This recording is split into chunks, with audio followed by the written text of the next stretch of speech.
route tracée, c'est pour toi. la vie bercée, C'est pour toi. le soleil radieux, C'est pour toi. le temps pluvieux, C'est pour moi.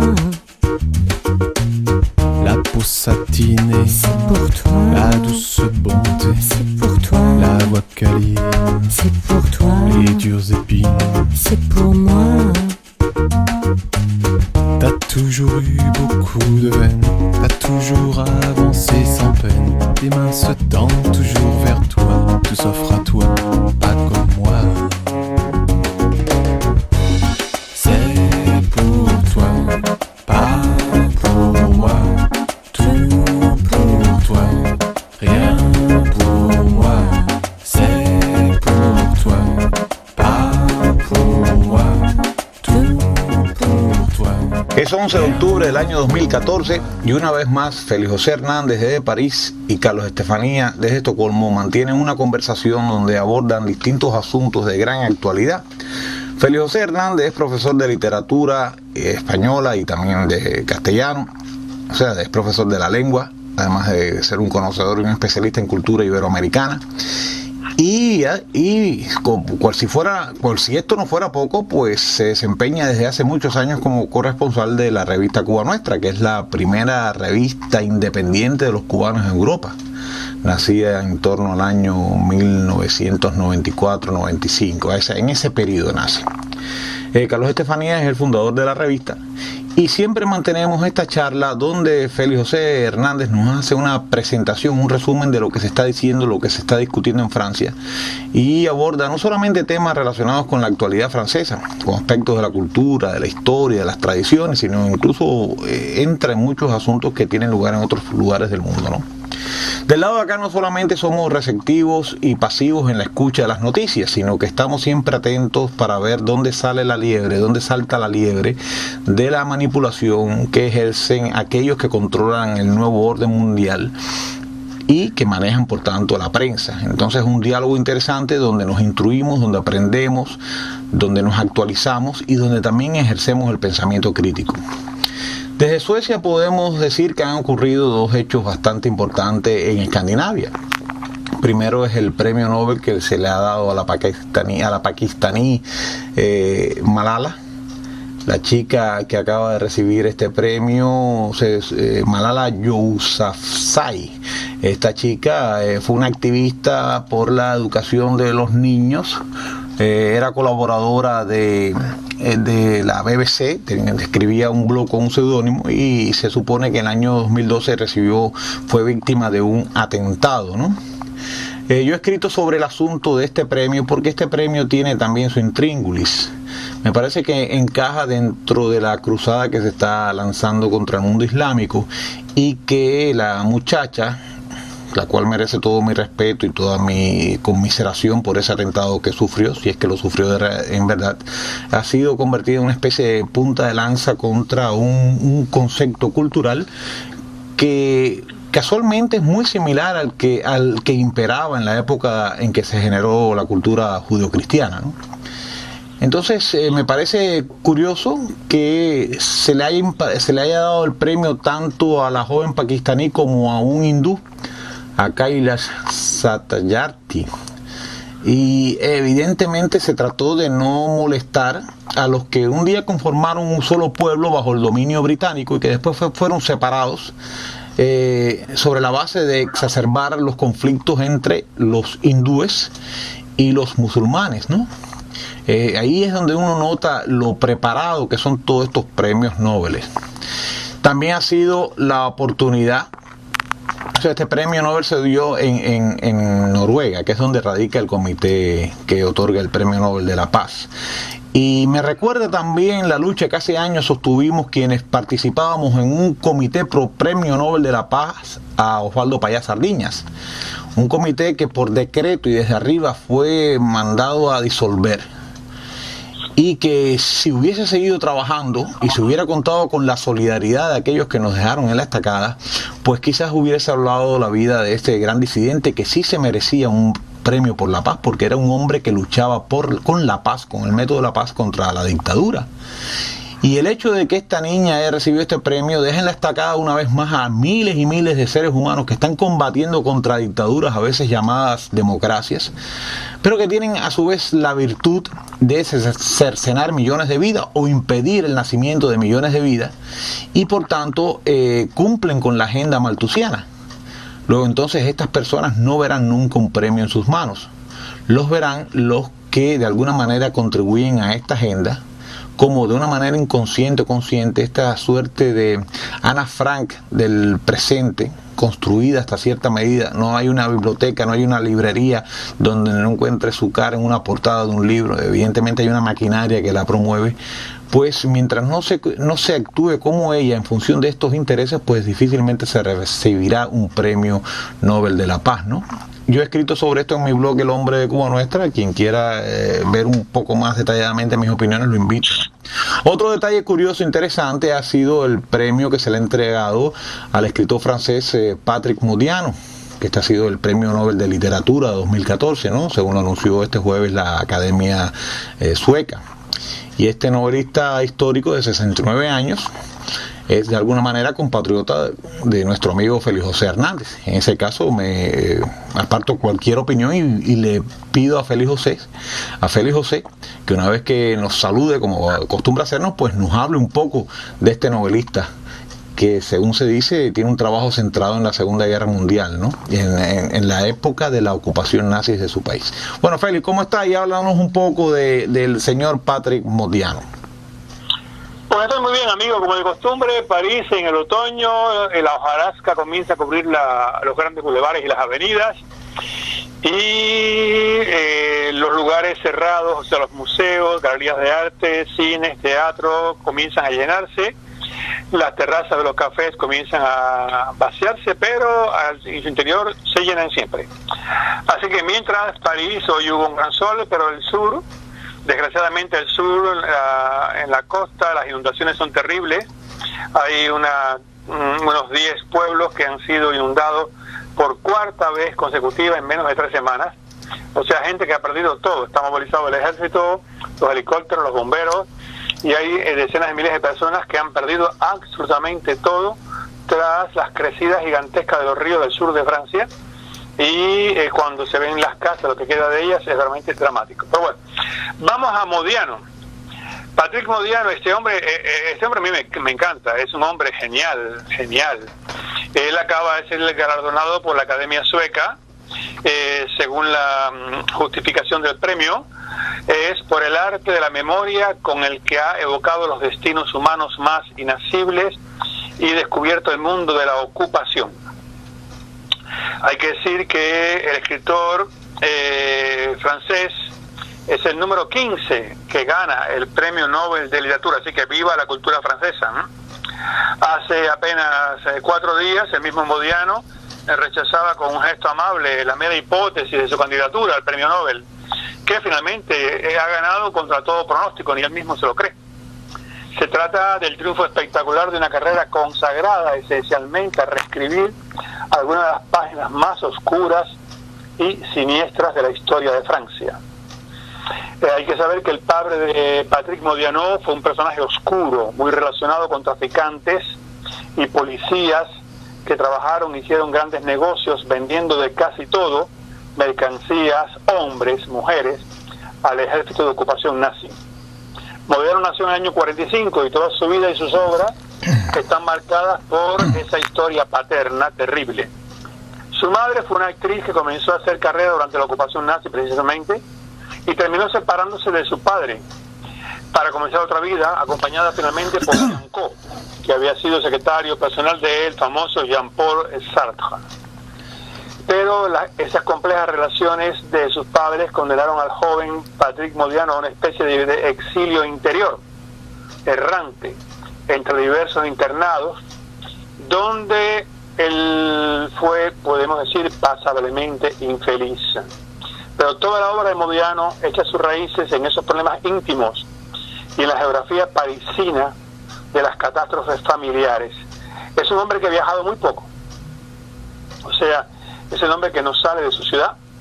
Toda su vida personal oscila entre 2 o 3 barrios de París y sus novelas comienzan siempre con la búsqueda de lejanas raíces, de oscuros personajes, perdidos en la historia íntima, de seres perdidos y descarriados. Y novela tras novela, Modiano ha escrito una especie de contrahistoria de los barrios parisinos, marcados por catástrofes históricas. Y él se pierde, entre comillas, ¿no?, corriendo tras las sombras de oscuros personajes ambiguos, llenos de ambigüedades, y que fueron protagonistas de las siniestras historias, bien históricas, durante la ocupación nazi, la época horrible de la ocupación nazi, y durante la guerra de Argelia, durante las sucesivas crisis de una Francia errante por las oscuras aguas de una grave crisis de identidad. Modiano vive desde hace años en un barrio céntrico y acomodado del 16, uno de los barrios más elegantes de París. Lleva una vida tranquila, sencilla, no es un hombre que de bling bling, como dicen los franceses, no es de ostentación ni de coche de lujo. No. Se le ve siempre deambulando por las librerías de libros de segunda mano, a las orillas del Sena, y buena parte de su geografía mítica de París coincide quizás con la geografía mítica de otros dos grandes maestros españoles, Azorín y Pío Baroja.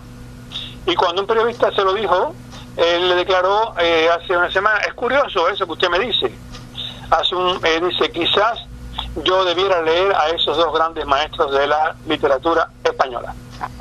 Bueno, por lo que me dice Modiano es un hijo del colaboracionismo francés, ¿no? Ya eso es un tema bastante traumático, no solamente por el hecho en sí, sino por la manera en que fueron tratadas estas personas después de la ocupación anglo-británica de Francia, ¿no? Y en cuanto a su apellido, discúlpame, déjame, sí, pero me dijiste que le vendía a los ocupantes, ¿no? Y la madre hizo una carrera bajo la ocupación también, algo de lo que hicieron mucho el propio Jean-Paul Sartre. Ese Jean-Paul Sartre, que a veces nos lo venden como el hombre comprometido, se ajustó muy bien a la ocupación nazi, incluso ella había estudiado en la Alemania nazi filosofía con este otro profesor, ¿cómo se llama? Heidegger. Entonces este hombre tiene ya ese trauma y sobre todo las presiones que habrá ejercido la sociedad por haber cometido ese pecado, ¿no? Sobre los niños, como pasó en Noruega con los hijos de los nazis y las noruegas, que también sufrieron muchas cosas, entre ellos una de las habas, ¿no? Y para colmo es muy curioso que su apellido suena un tanto italiano o corso, no sé, habría que ver cuáles son las raíces de este señor, ¿no?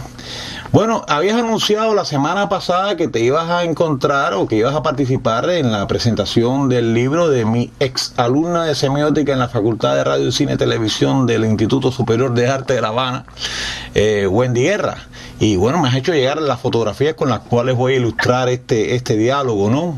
Va a ser el aporte fotográfico de esta semana. ¿Qué me cuentas de Wendy Guerra en la Ciudad de la Luz, con su negra? Pues mira, Wendy Guerra hizo brillar mucho más la Ciudad de la Luz con su encanto femenino. Es una chica encantadora en todo el sentido de la palabra y con su brillantez literaria. En la celebérrima Casa de la América Latina, Maison de la América Latina, del barrio latino de París. Allí ella presentó su última novela, Negra, ayudada por el escritor también cubano William Navarrete y por su traductora. Leyó un capítulo de la novela, hizo comentarios, intercambió con el público. Había un público fantástico, reconocían muchas personalidades del arte y la cultura francesa. Entre los cubanos estaba el gran escritor José Triana y su esposa, y bueno, fue una velada cultural. Hay que decir que en esta novela Negra, la Nirvana del Risco, que es una joven maniquí, negra, lógicamente, como lo dice el título, tiene una historia de amor con Jorge, un chico blanco de buena familia, que se pone furioso cuando ella le anuncia que está embarazada. Pero cuando ésta pierde su bebé, se va a París con su amiga Lou, una socióloga, la cual vive sumergida en la escritura de una tesis sobre el racismo y la mujer en Francia.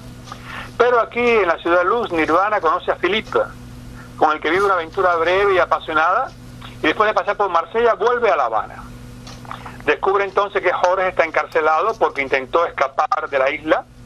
Decide crear una empresa de productos naturales en las colinas de Le Cambrai, y Felipe llega para ayudarle con sus sueños de viejo izquierdista idealista, ¿no?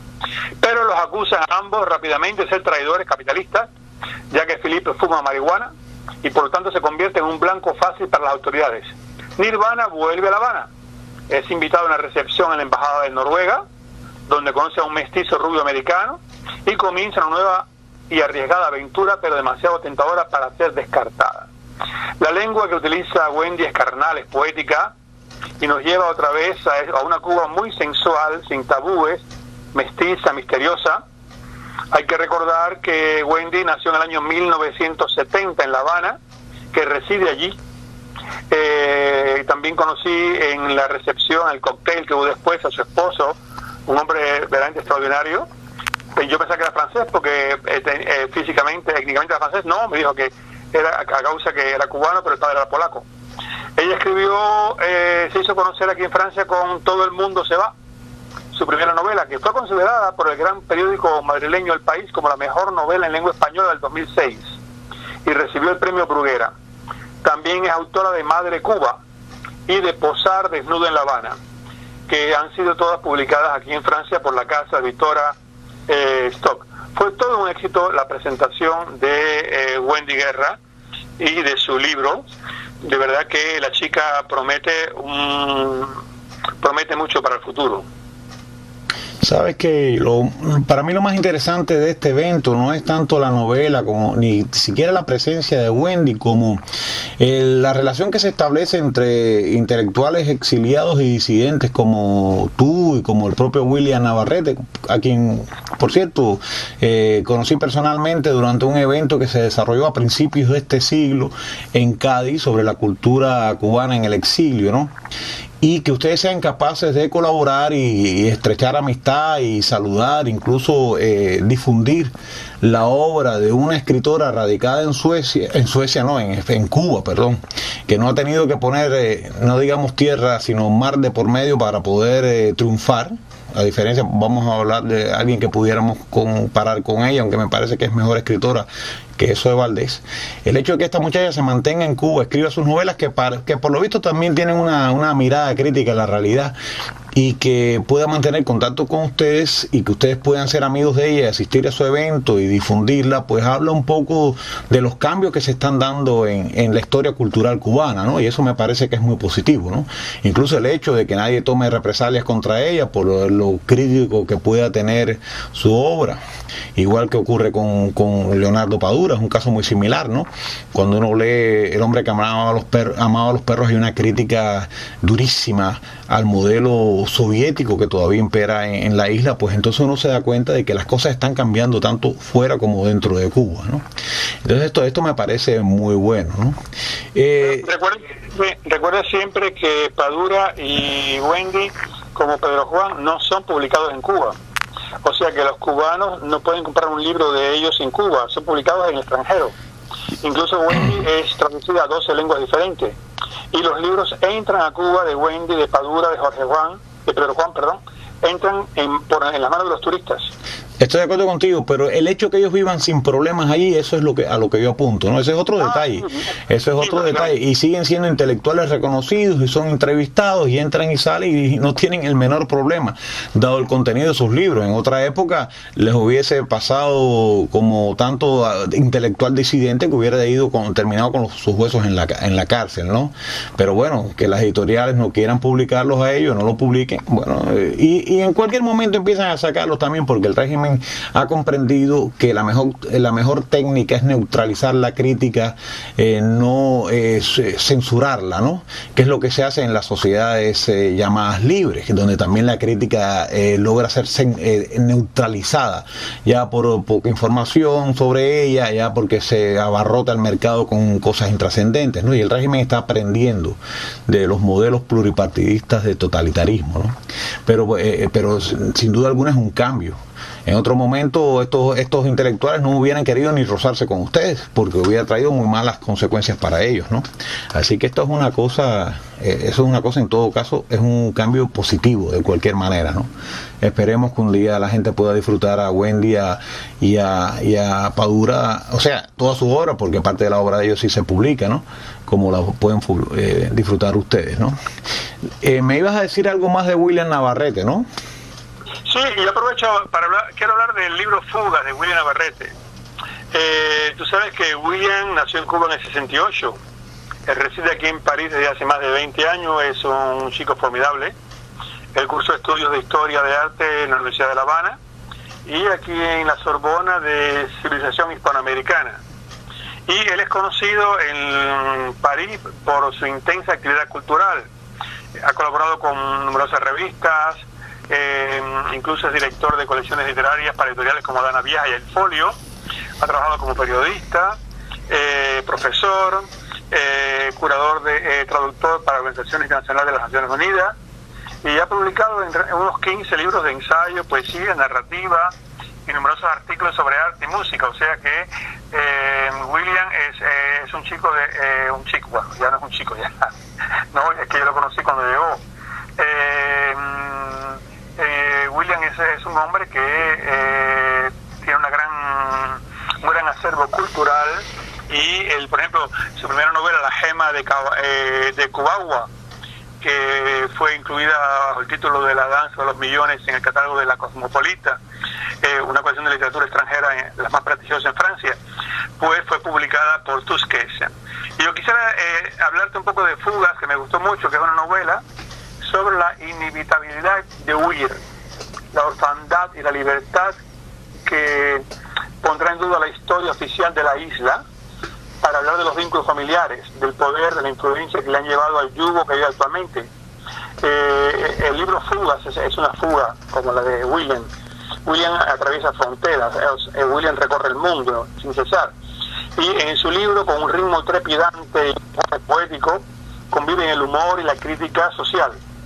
Y afloran personajes en cuyo destino se vislumbran la posibilidad de los recuerdos, la primordial importancia de la música, la facultad de los sueños, el delirio del carnaval y la esencia de la identidad. Es un bello regalo que nos hace William con su libro, con su más reciente novela, y nos narra sobre un niño y su madre que huyen de la tiranía del padre. O sea, ya huyen del padre, y escapar significa el fin de la niñez, la certeza de haber quedado atrapado por la historia. Muchas serán las fugas necesarias para ponerse a salvo, y los personajes tendrán que huir del poder de esos hilos invisibles que controlan los actos más insignificantes de la vida de cada ciudadano. Y para ser libres tendrán que renunciar a muchas cosas, incluso a sentimientos tan profundos como la fidelidad y el amor. Y capaz de desdoblarse en otros personajes de la tragicomedia que viven todos, el protagonista de esta novela se va a refugiar en la música, el cine, las plantas, los recuerdos familiares, para disimular el miedo a que sus planes sean descubiertos. Fuga es indiscutiblemente un requiem por La Habana, ¿no? Un canto de cisne por una ciudad moribunda que milagrosamente permanece de pie. Yo creo que una brillante fuga de la mano de William Navarrete, que es heredero de la mejor prosa que rescata las pérdidas con minuciosa mano, es el hallazgo de un personaje que nos traduce entre el brillante candor y la asfixia. Y aquí el reencuentro con la alta altura de mi isla. Este párrafo lo firma Wendy Guerra. Bueno, estoy seguro que es un libro, ya que tú lo has leído y tú lo has comentado de esa manera, debe ser un libro con un valor literario extraordinario, ¿no? Pero al mismo tiempo me parece un libro excesivamente oportuno en el momento en que el mundo está viendo cómo la figura del padre, sobre la base de una interpretación de esa pseudoteoría científica que es el psicoanálisis, arremete contra la figura del padre. El padre está en la mirilla. La figura paterna está colocada, sobre todo por los medios, y no la literatura de mejor o peor calidad, sino sobre todo en las series y en el cine que consume la juventud, como una figura negativa de la que hay que huir. Entonces, bueno, me alegra que un cubano investigador y triunfador en el terreno cultural saque un buen libro, pero me apena que este libro, o me preocupa que este libro pueda contribuir a la tarea de desarticular la figura paterna, que es algo que uno está observando día a día, ¿no? Entonces, bueno, me parece demasiado oportuno, ¿no?, que ese tema, ¿no?, pudiera haberse tratado la fuga de otra manera, pienso yo. Pero bueno, una cosa es la literatura y los valores artísticos o literarios de una obra, y otra cosa es la ideología con la que esté contribuyendo, ¿no? Esa es mi opinión, ¿no? Bien, vamos ahora a entrar en una dama que tú no dejas de mencionar, que es Madame Valérie Trierweiler, y el libro que provocó el escándalo. Gracias por el momento. Mi madre decía que yo era un devorador de libros, y en realidad lo soy. Yo leo siempre, desde hace muchos años, según fui aprendiendo las lenguas, leo siempre un libro en español, después uno en francés, uno en italiano, vuelvo al español, francés, italiano, y así sucesivamente. Después todos los libros en italiano los mando de regalo a mis sobrinos en Italia. Los libros en francés se los regalo todos a mi nuera, y los libros en español a mi hijo. Y me quedo solamente con los libros que me son dedicados por los autores o por personas que yo estimo enormemente, o me quedo también con mi colección de Jean de Bonnot y de la Pléiade, que son las dos mejores colecciones de libros franceses de gran literatura.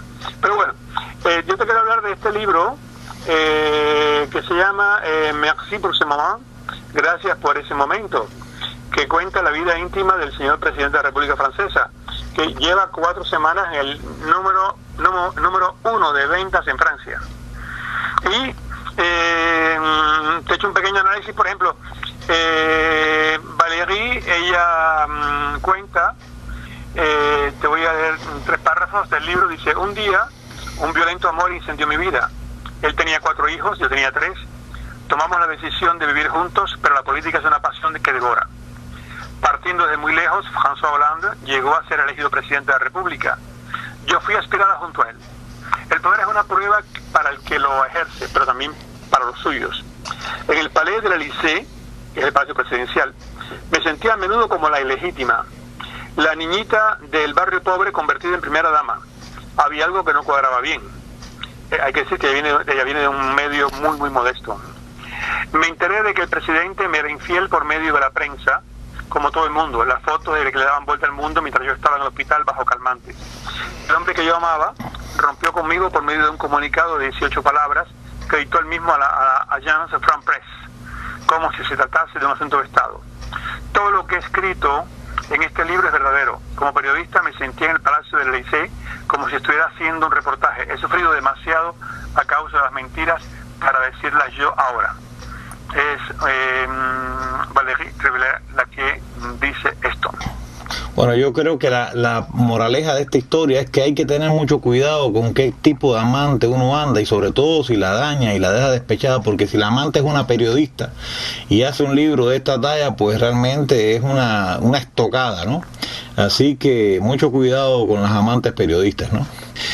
Y bueno, hay otras. Dime. Ella dice, ella declaró en solo algunas horas, en enero del 2014, mi vida fue devastada y mi porvenir voló en pedazos. Me vi sola, aturdida, sacudida por la tristeza. Me pareció evidente que la sola manera de retomar el control de mi vida era contarla. Sufrí por no haber sido comprendida y por haber sido mancillada. Mientras que nunca había dejado de proteger mi vida privada, ahora tenía que entregar una parte, ofrecer algunas claves sin las cuales nada es comprensible. En esta loca historia todo es importante. Yo tengo demasiada necesidad de decir la verdad para poder superar esta prueba y avanzar. Lo debo a mis hijos, a mi familia, a los míos. Escribir se ha convertido en algo vital. Durante meses y días yo me mantuve en el silencio. Hay que decir que el libro se ha vendido por decenas de miles de ejemplares. Una casa editora americana ya compró los derechos y ya se habla de una futura película que se va a hacer. Y la señora Trierweiler no se explica por qué la prensa sobre todo se interesa a algunos párrafos cuando hay tantas cosas interesantes. Yo lo leí, el libro es interesante, sin duda que es interesante. A mí lo que más me llama la atención, aparte del buen olfato, porque esta señora va a recibir muy buen dinero tanto por su libro como por la película que se va a hacer, lo curioso es la diferencia entre una mujer de pueblo y esta señora, ¿no? Allí donde aquella hubiera dicho, me quedé escachada, está todo ese discurso hiperbólico que tú acabas de reproducir, ¿no? Por eso te digo, hay que tener mucho cuidado con qué amante se busca uno, y sobre todo si la va a dañar, porque si es una mujer vamos a llamar, de teclado tomar, no digamos armas, sino de teclado tomar, te puede salir el tiro por la culata, ¿no? Bien, hay otras personas que también escriben, ¿no? Y sobre las cuales tú quieres comentar, por ejemplo, doña Matilde Álvarez y el cofre de sus recuerdos. Es un libro muy bello. Yo acabo de disfrutar mucho con la lectura de es su tercer libro, de la doctora en Filosofía y Letras de la Universidad de La Habana, doña Matilde L. Álvarez. El libro consta de 5 poemarios, de los cuales 3 fueron escritos recientemente: Poesías al mar, Poesías cubanas y Vejez. Y 2 Recuerdos malditos, 2 y 3 de sus primeros años en el exilio. Además, y en prosa, el libro contiene 14 relatos titulados Recuerdos de mi juventud. Todos ellos reflejan con sencillez y sensibilidad su mundo de nostalgia, de sueños y de recuerdos. La autora, lo puedes ver, por YouTube, la presentación del libro que ella hizo en la Universidad de Miami, y tiene mucho carisma, y entonces, por ejemplo, yo escogí aquí 3 poesías. Hay una que se llama de Poesías al mar, y ella dice: un amigo me preguntó por qué mi mar te amo tanto, y es más que ya sin ti mi mar nunca podrá vivir. En las alas de tus blancas gaviotas por ti a volar aprendí, para entre las nubes tocando el cielo sentirme feliz. Me enseñaste a oír en tus olas lo que me querías decir, en mi balandro me llevaste a navegar contigo, para que viera como tú convertías en diamantes mi llanto, para que así encontrara en ti la paz que necesitaba tanto. En tus cálidas arenas me preparaste de amor un remanso, al caer la noche siempre trajiste todas las estrellas para mí sola y ponerlas en mis manos, y con tu silencio y con tu brisa se fumaron todas mis tristezas y quebrantos. Es por todo eso que soy tuya y que te amo tanto. Esto es sobre el mar, pero también hay muchos poemas que ella muestra una nostalgia enorme, una nostalgia hacia Cuba. Hacia Cuba ella se compara, ella nos comunica su nostalgia por la patria perdida, desde Miami, tan cercana para ella geográficamente, al mismo tiempo tan lejana, y yo creo que esa presencia de la gaviota que vuela sobre el mar hacia un feliz pasado, allá en su hogar de La Habana Vieja, cuando ella hace sus poemas sobre su Habana Vieja, sobre su calle, su escalera, su casa, su universidad, su todo, pues los insontes que venían al patio, el canario, su recuerdo. La gaviota es una forma de ir hacia el pasado, y yo lo veo, el libro a mí me gustó enormemente. Ella nos cuenta después, al final, los recuerdos de su juventud, son simpáticas anécdotas, su primer gran viaje, el gran viaje que hizo a Madrid, Zaragoza, Málaga y a Tánger. Así que se lo recomiendo, el cofre de mis recuerdos de Matilde L. Álvarez, se lo recomiendo a todos aquellos que les guste las poesías bellas o que sientan nostalgia por una patria perdida. Oye, Feli, Madame Veronique de Buré puso al niño en una escuela católica. Bueno, ¿y qué pasó? Mira, amigo, me he divertido mucho. Me he divertido enormemente. Te voy a explicar, con este libro te voy a explicar por qué. Porque yo de niño, en Cuba, hasta que la heroica, entre comillas, revolución cubana confiscó las escuelas católicas, estuve en una escuela católica. Después, en Francia, mi hijo llegó de 4 años, y en el círculo infantil, es la creche, le hacían decir que él iba a ser como el Che Guevara, le hacían cantar cantos comunistas. Yo dije, yo aunque no coma, lo pongo en una escuela católica, y en efecto, mi hijo desde el primer grado hasta el último año de bachillerato estuvo en una escuela católica, primero hasta el 9º grado en la escuela de las monjas de Santa Teresa de Cluny, y después del 10º al 12º en las monjas del Sagrado Corazón de Jesús. Instituto del Alma, uno de los mejores institutos de París. Y él cayó en la escuela laica en la universidad, porque él quería ser científico y no había escuela privada para esa carrera, si no también lo hubiera hecho. Y yo trabajé durante 34 años en 3 célebres escuelas católicas francesas. Y por todo eso, este libro me ha traído una cantidad de recuerdos, de anécdotas. El libro se llama Je mis mon fils chez les cathos. Puse a mi hijo en la escuela católica. Y esta señora, con una gran ironía y con un sentido del humor extraordinario, nos cuenta las aventuras y desventuras de su hijo y de ella con las escuelas católicas. Hay tantas anécdotas, tantos personajes que aparecen que siempre me recuerdan a alguien. Y ella dice que detrás de los valores cristianos reivindicados hay otra realidad, la que aparece. Y entonces, por ejemplo, ella habla de que en la escuela le habían dicho que la atención y la escucha a los alumnos caían en dificultades, y la gran disponibilidad del equipo docente y educativo, así como los valores de respeto mutuo a los cuales siempre hemos estado unidos, hacen del establecimiento un lugar donde cada uno se siente considerado y encuentra su sitio en un marco que se puede considerar familiar. O sea, una presentación maravillosa. Ella, la primera vez que va a la escuela, le da la impresión de que todos los niños salen del catálogo Cyril Luis, es un catálogo de ropa de gran calidad, y que todas las mamás salen de Madame Figaro, o sea, es la revista más chic de la burguesía francesa. Y entonces poco a poco ella sufre un desencanto gigantesco y está lleno de anécdotas maravillosas. En realidad ella arregla sus cuentas con la escuela católica, pero yo lo leo y me ha hecho reír, a veces hasta las lágrimas. He llamado a mi hijo por eso y digo, oye, escucha esto. Y él también se ríe por los personajes típicos de las escuelas católicas, ya sean profesores, directores, empleados, etcétera. Es un libro fantástico. Bueno, Feli, vamos a desplazarnos ahora a Asia, vamos a llegar a China y hablemos de los falsos empleos que hay allí. Pues, hablando de China, el gobierno chino ha descubierto 162.629 empleos ficticios de funcionarios, según la prensa oficial. Estas personas recibieron un salario sin trabajar y fueron desenmascarados después de una gran campaña de limpieza de la función pública lanzada por Xi Jinping. Era lo que en Cuba antes le llamábamos la botella, los botelleros. O sea, recibir un salario sin hacer nada. Así que la botella parece que fue algo que trajeron los inmigrantes chinos, ¿no? O debe ser algo natural en donde quiera que exista un régimen burocrático, ¿no? El régimen español establecido en la época colonial ya de por sí era bastante corrupto y burocrático, y nosotros heredamos eso de la etapa colonial, ¿no? Y evidentemente en China han lanzado una campaña contra eso, pero nadie escapa a eso, incluso la sacrosanta Suecia, ¿no? Donde se dice que no hay ninguna corrupción, y a veces la corrupción existe de una manera muy tapada, ¿no?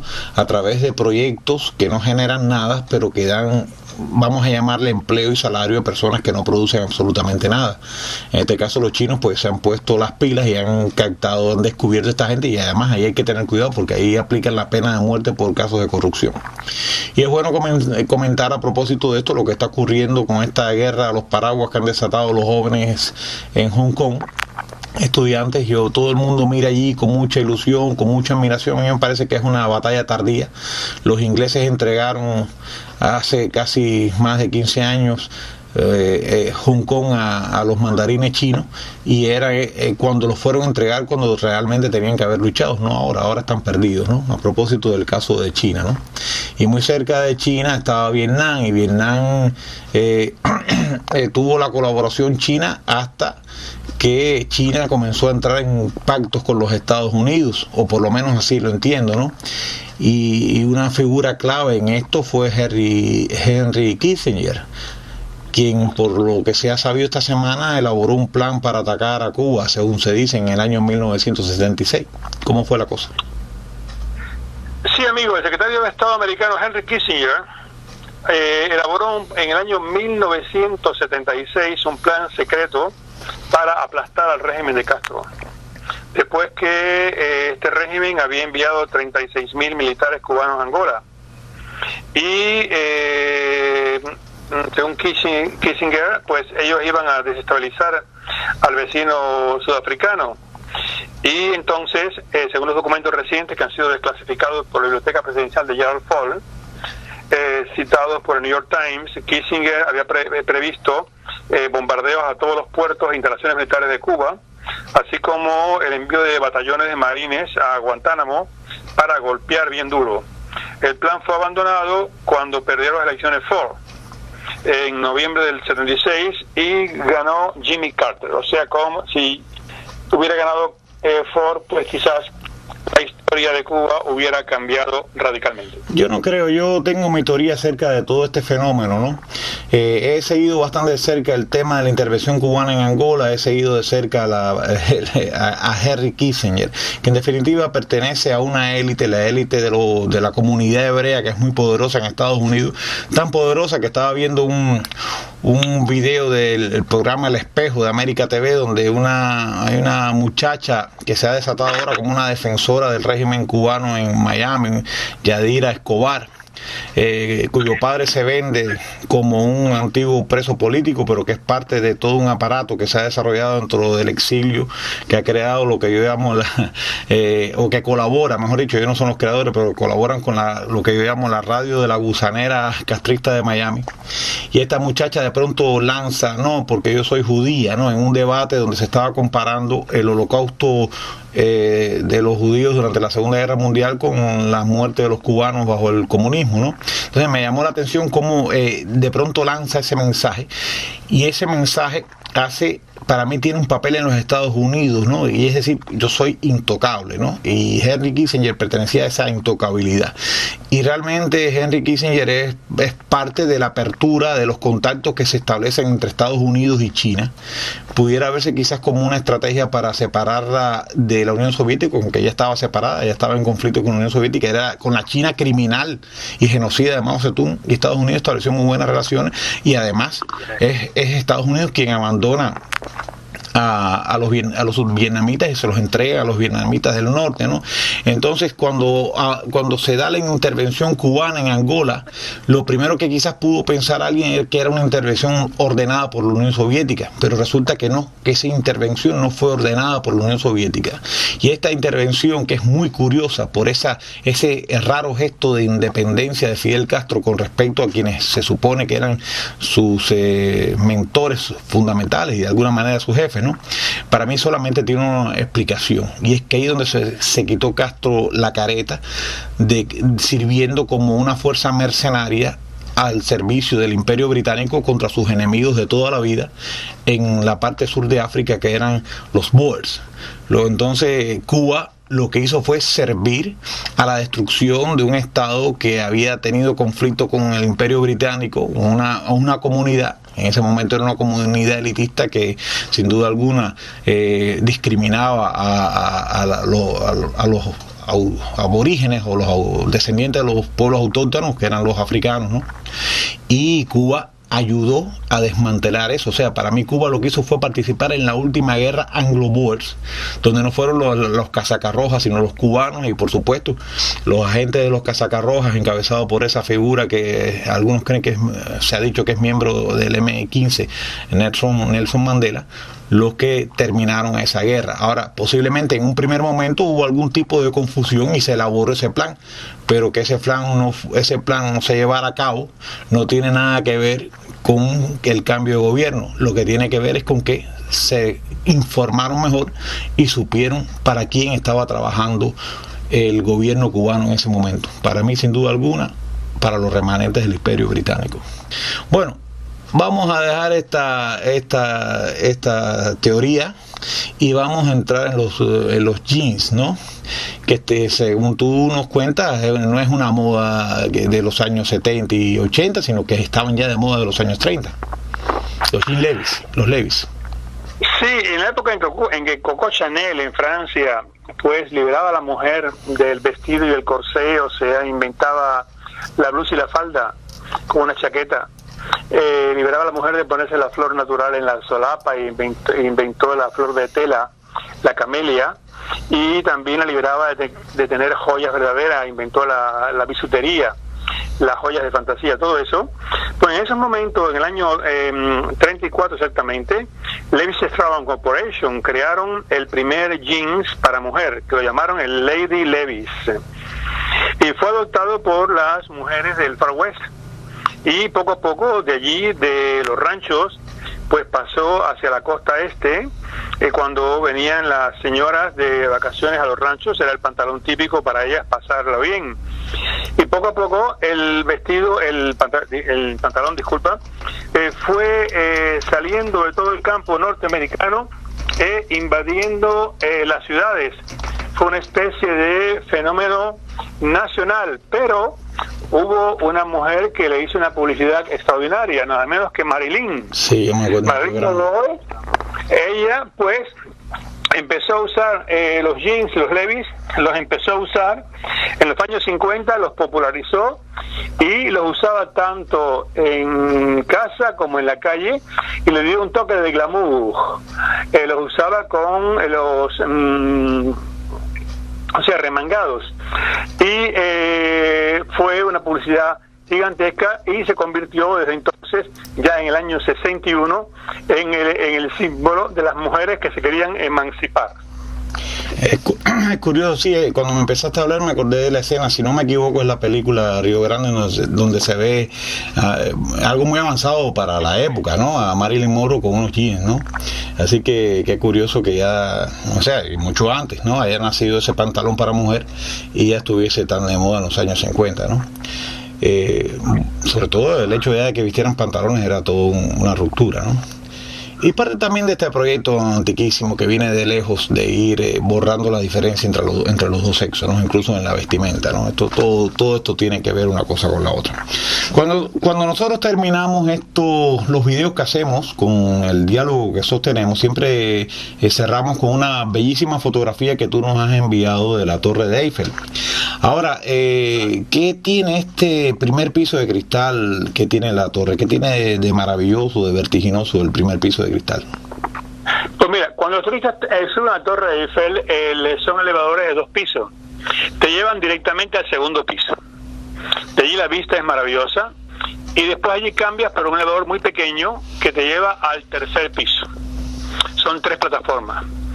Ahora, ¿qué cosa ocurre? Que la mayor parte de los turistas cuando después van al segundo y al tercer piso, cuando tienen que regresar al segundo para cambiar de nuevo de elevador, pues no, continúan hasta la planta baja. Y el primer piso, la mitad de los turistas no lo visitaban. La idea ha sido genial, porque en el primer piso lo renovaron completamente.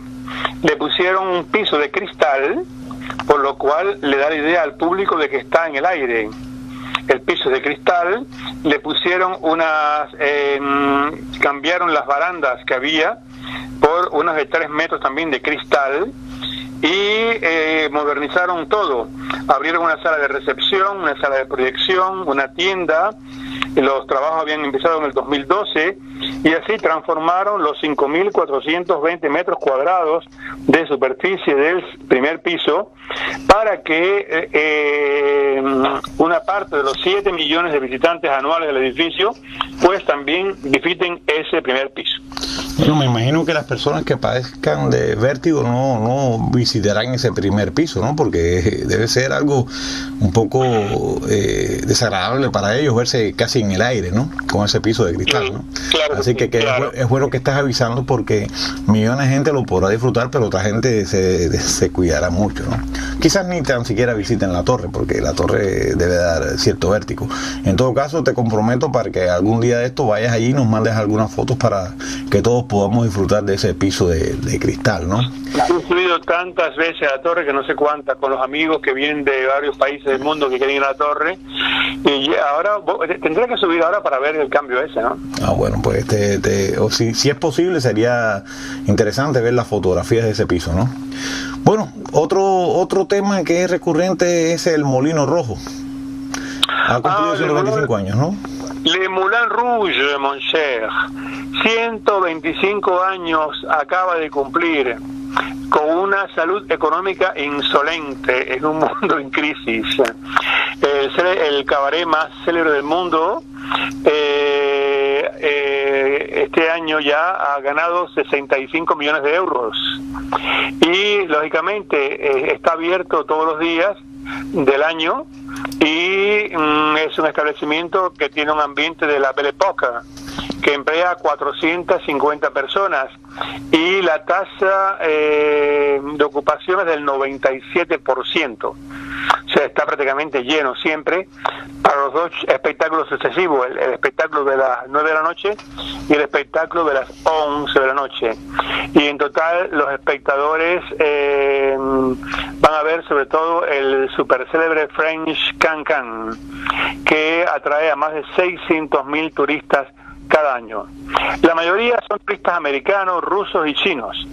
Y para celebrar las 125 velitas, el cabaret no va a proponer nada en especial, sino simplemente que está rindiendo un homenaje a la señora Doris Auge, que fue la coreógrafa del ballet Molino Rojo desde el año 57 y fundadora de la troupe, o sea, del conjunto de chicas, las Doris Girl, y que murió hace apenas un mes a la edad de 87 años. Así que el Molino Rojo tendrá una larga vida aún. Vamos a desplazarnos desde Francia a su vecina Alemania, ¿no? Sabes que he seguido muy de cerca, a través del cine más reciente alemán, un cambio de actitud hacia la visión que tienen los alemanes de su rol en la Segunda Guerra Mundial. Y no solamente de su rol, ¿no? De su rol como desencadenadores de la guerra, o no, que indiscutiblemente lo fueron, sino de el comportamiento que tuvieron sus enemigos con ellos, ¿no? Me gustaría que tú me dieras tu opinión sobre el trauma de la Segunda Guerra Mundial y cómo se ve esto en las mentes de los alemanes, o la información que tienes sobre eso. Pues algo que terminó en el año 45 y aún hoy en día las heridas están abiertas, amigo. Millones de alemanes siguen traumatizados por todo lo que ocurrió durante la Segunda Guerra Mundial. Angustias nocturnas, pesadillas, miedos irracionales, sentimientos de inseguridad. Casi 70 años después del final de la guerra, millones de alemanes están como embrujados por este conflicto. Según una periodista alemana, Sabine Baudet, autora de algunas obras consagradas a los sufrimientos psicológicos de los niños que vivieron la guerra y los que nacieron cuando terminó la guerra. Este traumatismo ha sido transmitido de una generación a otra. Y se dice que, según este especialista en psicología, un alemán de cada 3 hoy vive un trauma prácticamente irreparable unido a la historia de su familia durante la Segunda Guerra Mundial, según un artículo muy interesante del periódico Die Welt. Yo no sé, mira, las guerras tienen que ser extraordinariamente traumatizantes, ¿no? No hay nada peor que una guerra, ¿no? Pero si tenemos en cuenta, por ejemplo, la guerra que vivió Cuba cuando la guerra de independencia, donde se asesinaron o se dejaron morir cientos y cientos de miles de cubanos en ese proceso de reconcentración, no hablemos ya de lo que significaría la invasión norteamericana por Oriente o los enfrentamientos directos entre españoles, ¿no?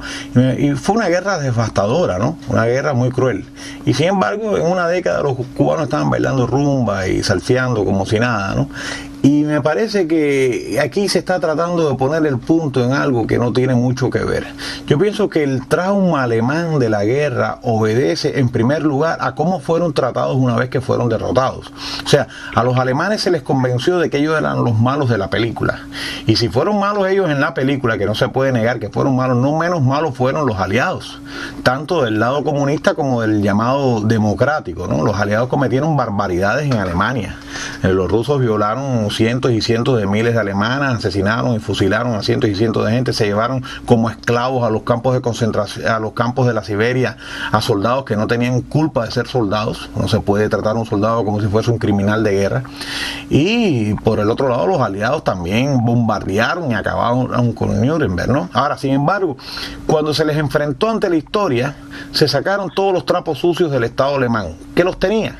Pero si hubiesen sido los alemanes los que hubiesen triunfado, si Hitler Mitre no hubiera cometido el error de enfrentarse en dos frentes, sino sencillamente se hubiese consagrado o a Gran Bretaña o a la Rusia de Stalin, y hubiese, por ejemplo, ocupado toda Rusia, las barbaridades que hubiese sacado de Rusia habrían sido tremendas, o las barbaridades que hubiese podido descubrir cometidos por el Imperio Británico en África, sobre todo, o en la India, hubieran sido terribles. Y si durante décadas y décadas y décadas hubiesen obligado a los británicos a ver esas barbaridades como culpa suya, no de una élite, en definitiva son élites las que dan órdenes de cometer los crímenes de guerra, los crímenes de Estado, pues entonces los británicos estarían tan locos como parecen estar los alemanes, ¿no? Además de que hay otros muchos procesos que tienen lugar hoy en día y que van traumatizando a las sociedades, ¿no? Hay otros problemas de alienación y que este nuevo orden mundial, por llamarle un nombre, por ponerle un nombre, está desencadenando en todos los países occidentales, que provocan locura. Sin embargo, es muy fácil achacarlo todo a una guerra que tuvo, una terrible guerra sin duda, que abarcó a toda Europa en casi igualdad de condiciones allá antes de la mitad del siglo pasado, ¿no? Así que estos informes siempre hay que tomarlos entre pinzas y someterlos a una dura crítica, sobre todo para descubrir las ideologías que pueden estar detrás de ellos, ¿no? Lo que yo sí estoy viendo es que los alemanes están teniendo el coraje de enfrentarse a su realidad, pero saber que no fueron ellos los únicos malos de la película, aunque también hubo maldad. Yo pienso que donde quiera que esté el Estado, donde quiera que un Estado, además de oprimir a sus ciudadanos, desencadene guerra, y ese Estado es un Estado culpable. Lo que pasa es que todos los Estados del mundo son de alguna manera culpables, ¿no? Bueno, vamos hablando de guerras y cosas. ¿Qué tiene que ver el Arco de Triunfo con el Qatar Prix? Yo te quiero recordar una cosa, que es que en el año 1898, cuando Cuba se independiza de España y España tiene que repatriar el ejército español que ocupaba la siempre fiel isla de Cuba, porque con la guerra hispano-cubano-americana los españoles pierden Puerto Rico, Filipinas y Cuba, o sea, el fin del Imperio Español. Los americanos entregaron la independencia a Cuba el 20 de mayo de 1902. Las autoridades cubanas se dan cuenta de que había más negros que blancos. Y ahí viene el pánico porque la historia recordaba las masacres de los franceses por Toussaint Louverture con la revolución de Haití. Y fue cuando, no fue por bueno ni por simpatía, sino por miedo a los negros, cuando el gobierno de Estrada Palma pues decide abrir las puertas de par en par a todo español que quisiera regresar a Cuba. Y por eso es que hay tantas decenas de miles de españoles que entre el año 1902 y 1959 regresan a Cuba, vuelven a Cuba, vienen a Cuba, entre ellos el padre del actual comandante en jefe. O sea que no fue tanto por simpatía por los españoles, sino por miedo a los negros esclavos a ocurrir lo mismo que en Haití. Bueno, realmente, incluso ahí podemos tener un debate, Félix José, porque nosotros vemos la independencia de Cuba desde la perspectiva de 50 años de adoctrinamiento en el culto al Estado Nacional. Pero realmente la guerra de Cuba no fue más que un cercenamiento de una provincia, porque Cuba se había convertido ya a finales del siglo XIX prácticamente en una provincia española. Era muy poca la diferencia de derechos que tenían los cubanos, incluso tenían derecho a abogar por la independencia siempre y cuando no fuera por la vía armada. Hasta ese punto llegaban sus libertades, ¿no? La guerra de independencia cubana es una guerra desatada por un partido, o sea, dentro de los partidos que pudieran estar a favor de la reforma, la no reforma, la mayor autonomía, ¿no? Existía un partido que abogaba por una guerra, un partido realmente jacobino, y que existió gracias al financiamiento que recibió de Estados Unidos, y algún día se sabrá, algún día los investigadores descubrirán de dónde llegaron los dineros que desataron aquella guerra. Pero hay que decir una cosa bien clara: los cubanos y los españoles combatieron a los independentistas y combatieron a los norteamericanos y prácticamente vencieron aquella guerra. Aquella guerra se perdió porque desde España se ordenó entregar a la isla, y desde España se ordenó entregar a la isla no porque la isla estuviese vencida, al contrario, habían sido derrotados en numerosas incursiones, en numerosas invasiones, incluso norteamericanas independentistas, sino porque en ese momento la flota española había sido destruida, lo mismo en Filipinas que en la costa en Santiago de Cuba, y se temía una invasión norteamericana a la propia península. Eso fue lo que hizo lo que cambió la historia de Cuba. Cuba, pero es que en Cuba había un españolismo y un nacionalismo pro-español y anti-norteamericano extraordinario. Los españoles eran un partido, pero ellos nunca, los cubanos me refiero, los cubanos eran un partido, ellos nunca, si no hubiese sido, aunque hay todo ese mito de que Cuba no le debe su independencia a los Estados Unidos, si no hubiese sido por el financiamiento y la intervención norteamericana, Cuba seguiría siendo española, o quizás se hubiese independizado cuando la guerra civil española, hubiese habido otro tipo de proceso. Incluso la posición de los pueblos de América Latina era más a favor de España que a favor de los separatistas, a los cuales veían como agentes norteamericanos, mientras que los norteamericanos los trataban como si fueran unos bandidos y unos forajidos. Todo el mundo sabe el tratamiento que se le dio a Calixto García cuando se ocupó Santiago de Cuba, pero eso es difícil verlo desde ahora, porque tenemos casi un siglo entero de adoctrinamiento en el culto al Estado Nacional, donde la historia ha sido reescrita primero por los masones republicanos y después por los comunistas. Entonces es difícil ver qué fue lo que pasó, pero cuando se mira con una lupa desprejuiciadamente y se estudia cómo fue aquella guerra, uno descubre la resistencia hispano-cubana, que fue heroica. La resistencia de Santiago de Cuba fue heroica. Pudo haber sido abusiva la actitud de los españoles cuando combatían contra los independentistas, pero cuando combatían contra los independentistas y contra los norteamericanos, hay que quitarse el sombrero ante la resistencia de aquellos que habitaban en aquella isla. Y por supuesto hay que condenar la traición de los políticos españoles que vendieron a la isla, que la regalaron. Esa es la verdadera historia de Cuba, pero si dices eso te arrancan la cabeza. Desgraciadamente tienes que seguir con el mito patriotero nacionalista jacobino, porque a veces se dice, no, ¿cómo van a decir que Martí es el autor intelectual del asalto al cuartel Moncada? Por supuesto que lo es. Martí es un jacobino y los moncadistas eran jacobinos, y tú sabes, porque vives en el país de los jacobinos, quiénes fueron los jacobinos, ¿comprendes? Pero eso es una historia, eso es una ruptura tan grande con el paradigma nacionalista patriótico que tanto comunistas como anticomunistas te arrancan la cabeza si tienes el coraje de decirlo, ¿entiendes? Pero así es como hay que verlo, y por tanto te digo, el amor a lo español es algo que se mantuvo en Cuba muy fuertemente. Incluso en algún momento Castro fue apoyado por las grandes masas, incluso las clases medias, porque veían en Castro un poco la ruptura contra la norteamericanización de Cuba. Y eso es lo que le abre las puertas al castrismo, sin darse cuenta que al final Castro resultó ser el mejor agente del imperialismo norteamericano en Cuba. Eso es otro tema para discutir, ¿no? Pero bueno, volvamos a dejar esta historia y vamos a hablar con el Qatar Prix del Arco del Triunfo. 60.000 personas asistieron a la edición número 93 del Qatar Prix del Arco del Triunfo. O sea, es una carrera en el hipódromo de Longchamp, el muy elegantísimo hipódromo de Longchamp en el bosque de Boloña. La prestigiosa carrera al galope reunió a los 20 mejores jockeys y caballos del mundo, y ganó en este año una yegua francesa, Trèves, que significa tregua, montada por el jockey Thierry Gernet, también francés. Es el momento en que todas las damas llevan grandes sombreros, todos los hombres van vestidos con jaquet, con sombrero de copa. O sea, es el momento de más glamour de la temporada del año aquí en París. Oye, Félix, tú sabes que cuando yo era joven, casi un muchacho, me gustaba mucho una canción de Roberto Carlos que hablaba de las ballenas y que tus hijos te preguntarán por las ballenas que cruzaban viejos mares, ¿no?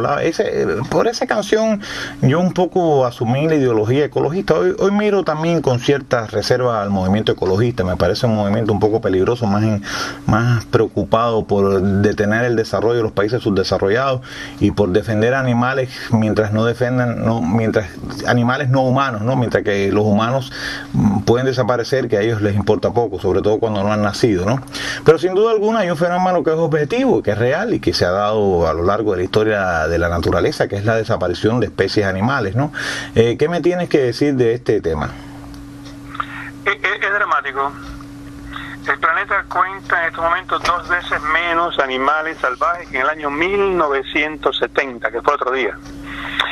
Eso es un informe alarmante que entregó el Fondo Mundial para la Naturaleza, WWF, publicado antes de ayer. El índice de Planeta Vivo, que mide la evolución de 10.380 poblaciones y 3.038 especies de mamíferos, de aves, reptiles, anfibios, peces, ha marcado que hay una caída del 52%.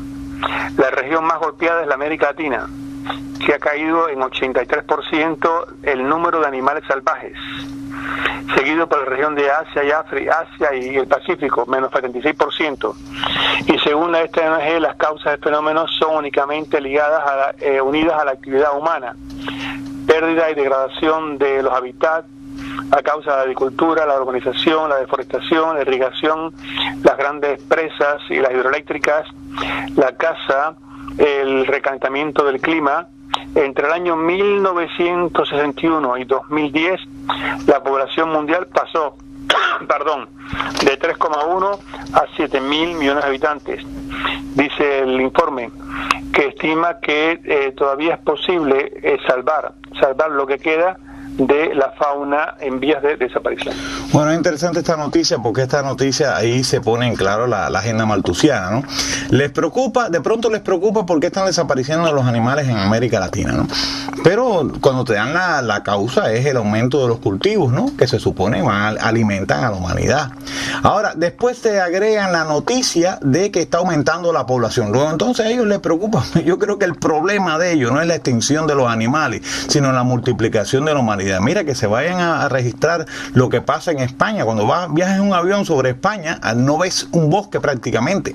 Entonces, ¿por qué en Europa? En Europa sí se pudo, vamos a decir que acabar, porque ahí eso estaba lleno de linces, sabe Dios que otros animales, ¿no?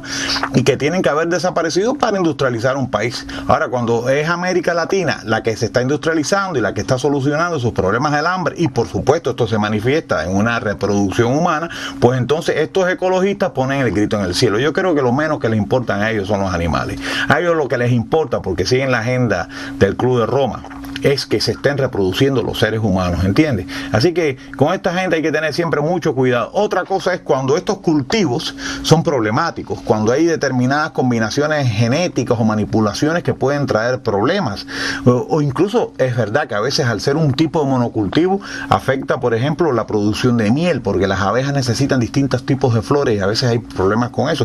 No cabe duda que eso también hay que trabajarlo, pero de pronto te insertan, sin venir al caso, el problema del crecimiento poblacional, y ahí es donde saca la pata de la raposa el proyecto malthusiano. Este es el paradigma que descubre cuáles son las verdaderas intenciones de estos movimientos ecologistas. Por eso, sin que hubieras terminado la noticia, te dije desde el principio que yo con esta gente tengo mis reservas, ¿no? Pero bueno, hemos tenido una larguísima jornada de informaciones, nos hemos cultivado, nos hemos informado, actualizado, hemos hablado de literatura y hemos terminado hablando de esta discutible ecología. Así que ha sido, me parece, una jornada magnífica. Yo estoy seguro que los que nos escuchan van a disfrutar mucho de esto. Tú sabes lo que es poder estar aprendiendo tantas cosas y conociendo tantas cosas mientras uno está haciendo actividades mecánicas y quizás aburridas. Yo creo que esa es la opción que le ofrece este diálogo a todos los que nos escuchan, ya sea a través de Facebook, de iVoox, de YouTube, supongo que tú también lo colocas en tu página de internet, que vas a decir ahora antes de despedirte cuál es la dirección, como yo lo hago en mi blog El Hombre de Cuba Nuestra. Así que, Félix José, solo me resta agradecerte por esta magnífica selección informativa, que además que tiene el mérito de que viertes al español lo que estás leyendo en francés de una manera que ni se nota que estás haciendo una traducción inmediata, ¿no? Eso habla mucho de tu conocimiento de la lengua de Dumas, por decir alguno de los grandes, ¿no? Así que, Félix José, te agradezco, y por favor, antes de despedirte, no dejes de decir dónde está tu página de internet para que la gente pueda disfrutar de tus textos y también de tus muy buenas fotografías. Pues saludos, amigos, y saludos a todos los que nos están escuchando desde París, la Ciudad Luz, la Ville Lumière o la Dulce Francia, Dulce France. Pues pueden encontrar mis crónicas en español, francés e italiano en el sitio web www.cartasaofelia, todo junto, cartasaofelia.com. Les deseo a todos una buena semana. Lo mismo hago yo y una vez más los invito a que difundan este diálogo y también a que participen, a que en estos mismos canales que tenemos y que he mencionado un poco antes, dejen sus opiniones, sus comentarios sobre lo que estamos diciendo, ¿no? Y por supuesto que no se pierdan las bellas fotografías que nos envía Félix José Hernández desde París y que ilustran el video que hacemos o que conforman el video que hacemos y que publicamos en YouTube. Así que para todos, desde este 11 de octubre del año 2014, un saludo y hasta la vista. Le tapis rouge, C'est pour toi, la vie qui bouge, c'est pour toi, le temps qui court, c'est pour toi, le long parcours, c'est pour moi, le bel arc-en-ciel, c'est pour toi, le goût du miel,